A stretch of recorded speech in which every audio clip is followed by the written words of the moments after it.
तो सभी रिसेंटली वहाँ पर एक ड्राइंग रूम का इंटीरियर डिजाइन होने के लिए आया था, तो उसमें क्या क्या कमियां थी, उसको किस तरीके से डिजाइन किया मैं आपके साथ शेयर करता हूँ। तो बिना किसी देरी के चलते हैं स्क्रीन की तरफ। ओके, तो जैसे कि स्क्रीन पे जो आप देख रहे हैं ना, तो सबसे पहले ये फोटोज हैं। तो फोटोज में अभी आपको दिखाने से पहले ये जो अभी आपको दिख रहा है उसमें कुछ मैं आपको पॉइंट बताता हूँ। तो सबसे पहले तो ये कि आप देखेंगे सबसे पहले तो यहाँ पे स्क्वायर शेप और सर्कुलर शेप दोनों के मिक्स यहाँ पर पैनल्स यूज हो रखे हैं। उसके बाद आप देखेंगे तो सोफा के कलर्स अगर आप देखेंगे तो सोफा इस तरीके से यहाँ पर जो यू शेप में घूम रहा है ना, कि जो टेबल है, अब टेबल अगर ये सेंटर में रखते हैं तो बीच का गैप बहुत ज्यादा बढ़ गया, यहाँ का गैप बहुत ज्यादा बढ़ गया। अब इन्होंने क्या कर रखा है कि इस साइड में बिल्कुल चिपका रखा है, तो यहाँ पर देखिए कितना ज्यादा स्पेस बढ़ चुका है। वॉल्स पे अगर आप देखेंगे तो काफी बोरिंग सी वॉल्स यहाँ पर क्रिएट हो रखा है। सीलिंग भी देखेंगे तो हल्का सा यहाँ पे कर्व और फिर यहाँ पे चकोर मतलब बन रखा है, सूदिंग सा एक चीज जो यहाँ पे आपको दिखनी रही, फिर अलग से यहाँ पे पैटर्न आ गया। तो एक क्लीननेस जो दिखनी चाहिए डिजाइन में यहाँ पर आपको नहीं नजर आ रही है। फिर सेकंड अगर मैं फोटो अगर मैं बात करूंगा तो इसमें अगर आप देखेंगे तो यहाँ पर एक तो फ्लोरिंग यहाँ पर यूज हो रखी है, तो इनको ये था कि फ्लोरिंग जो है इनको नहीं चेंज करनी है, फ्लोरिंग आपकी इसी में ही हो जाए। फिर कर्टेन्स अगर आप देखेंगे तो रॉड यहाँ पर नजर आ रही है। तो हालांकि अगर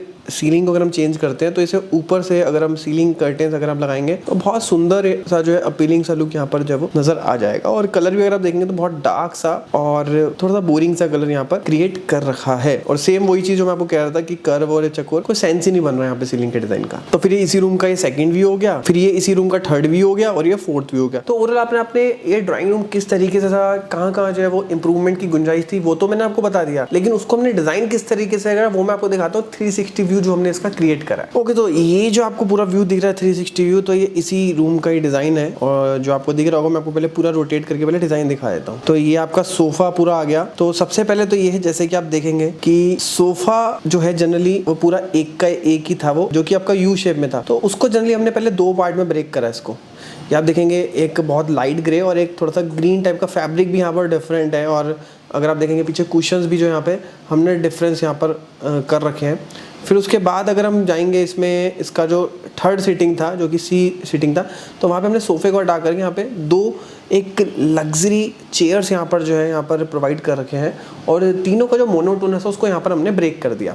फिर नेक्स्ट अगर आप फ्लोरिंग में बात करेंगे तो डेफिनेटली इन्होंने बोला था कि फ्लोरिंग चेंज नहीं कर ली, लेकिन इसमें कारपेट लगाने से थोड़ी इन्होंने मना किया था, तो कारपेट यहाँ पर इसको लगा दिया। और चेयर्स का भी अगर आप पैटर्न देखेंगे तो इस तरीके से थोड़ा सा अनइवन शेप हमने यहाँ पर क्रिएट करा हुआ इसिमेट्रिक टाइप से, कि अगर आप देखेंगे अगर चेयर से बंदा बैठेगा या फिर दूसरी साइड से तीनों साइड से कहीं पे बैठ जाए तो उसको ऐसा नहीं है कि बहुत ज़्यादा बीच में स्पेस लग रहा है। तो वो कहीं ना कहीं जो है वो डिज़ाइन एलिमेंट और फंक्शनैलिटी दोनों को यहाँ पर बैलेंस कर रखा। और इसके टॉप पर आपका ब्लैक ग्लास का यूज़ यहाँ पर कर रखा है, ठीक है।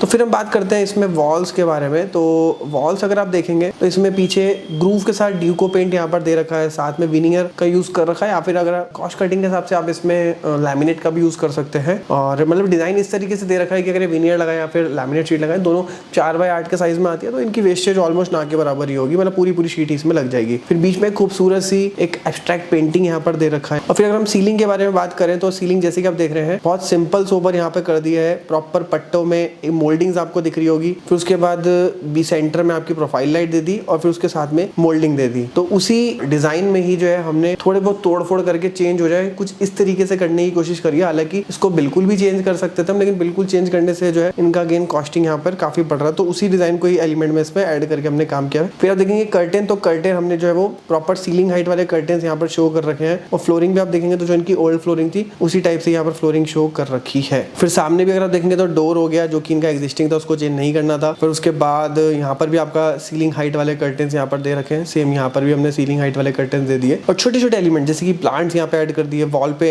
हमने यहाँ पर लाइट्स का यूज कर रखा है यहाँ पर, और मोल्डिंग्स का यूज कर दिया यहाँ पर। कलर कॉम्बिनेशन अगर आप देखेंगे तो काफी सोबर सा यहाँ पे बेस टाइप का कलर कॉम्बिनेशन यहाँ पर रख दिया। और ये कलर कॉम्बिनेशंस को अगर आप डिटेल में सीखना चाहते हैं तो ऑलरेडी हमने कलर कॉम्बिनेशंस को लेकर के एक डिटेल्ड कोर्स क्रिएट कर रखा है, जिसमें बहुत ही स्मार्ट तरीके से आपको समझा रखा है कि कलर्स किस तरीके से काम करते हैं। और उसको सीख करके डेफिनेटली आप अपने घर में कलर्स को काफी अच्छे तरीके से यूज कर सकते हैं। तो दोस्तों उम्मीद करते हैं कि वीडियो आपको पसंद आया होगा। तो वीडियो अच्छा लगा तो वीडियो को लाइक कर सकते हैं। कोई भी क्वेश्चन है तो नीचे कमेंट बॉक्स में पूछ सकते हैं। मिलते हैं नेक्स्ट वीडियो में, तब तक के लिए जय हिंद, वंदे मातरम।